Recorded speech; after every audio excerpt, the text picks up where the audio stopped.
following up with you on some of these issues. Thank you, Madam Chair. Thank you, Senator Menendez. Senator Johnson. Hey, Madam Chair. Assistant Secretary Escobar, I want to return to Serbia and Kosovo. I spent a fair amount of time traveling back and forth between Serbia and Kosovo during the previous administration, trying to help facilitate agreements.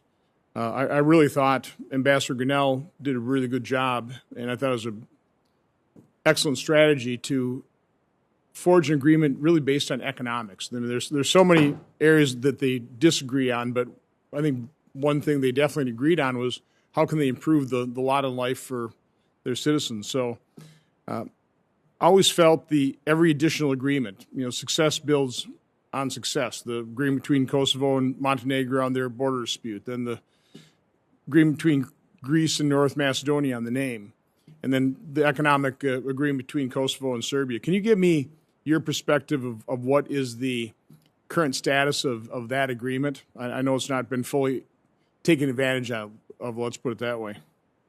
Well, it's Secretary Blinken said in his confirmation hearings that it's our intention to build upon the successes of the previous administration.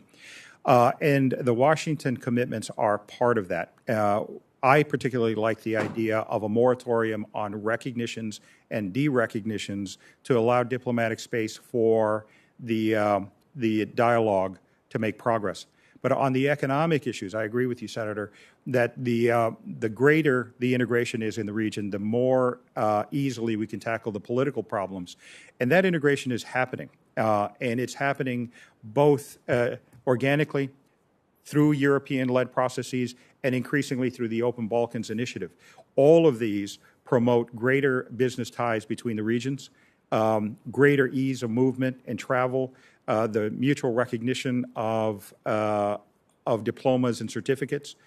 So it's one of the reasons why we believe that regional economic integration is a winner, and we'll continue to pursue that. In my opening remarks, I mentioned that it seems like these countries do want the U.S. fully engaged and involved in the region, but oftentimes to impose the U.S. will on the other side to reach agreement.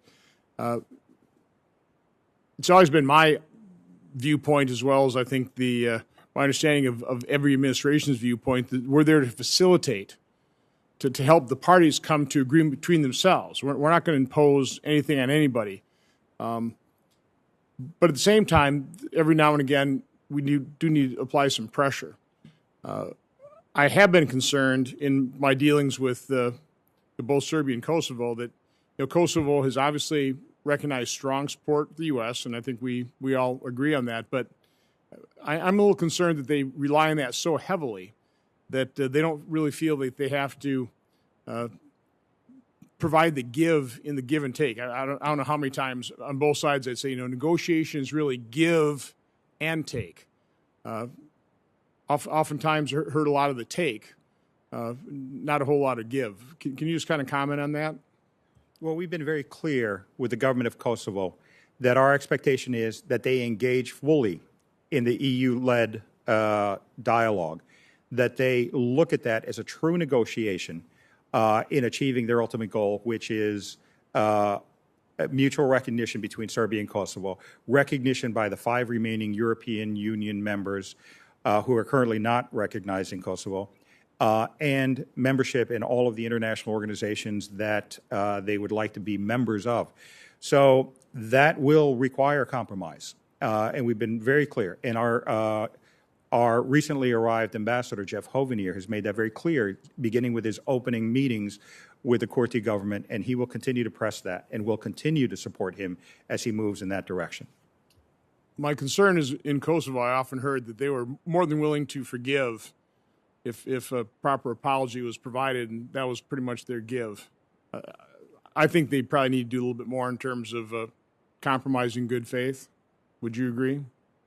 Well, I would leave that to my European colleagues, because there is truly a plan to move forward in the dialogue in a way that ends up with normalizing relationships. And it's more complicated than if I can respectfully disagree, than just a simple apology. There are property issues, there are missing persons issues, there's energy issues, and a host of other issues that we have to work through in good faith to achieve what we want to achieve, which is a European future for both Serbia and Kosovo. So just talking, this will be my last question, just talking a little bit greater detail, Russia's influence, not just in Serbia or Kosovo, but within the Western Balkans in total. Can you just kind of speak in general what they're doing, what they're trying to accomplish? What Russia is trying to accomplish really is to create a vulnerability within the Euro-Atlantic space. That's fundamentally what it is. They have found partners within certain countries that are willing to help advance those goals to keep us distracted from other issues, including Russia, Ukraine. Those parties are more likely than not to try to create ethnic division. And they use misinformation, corruption, and in some cases attempted assassination to achieve their goals. Okay. Thank you, Madam Chair. Thank you, Senator Johnson. I want to pursue that a little bit because Russia has a long history in the Balkans, and their attempts to court Serbia through military equipment, sales of military equipment, through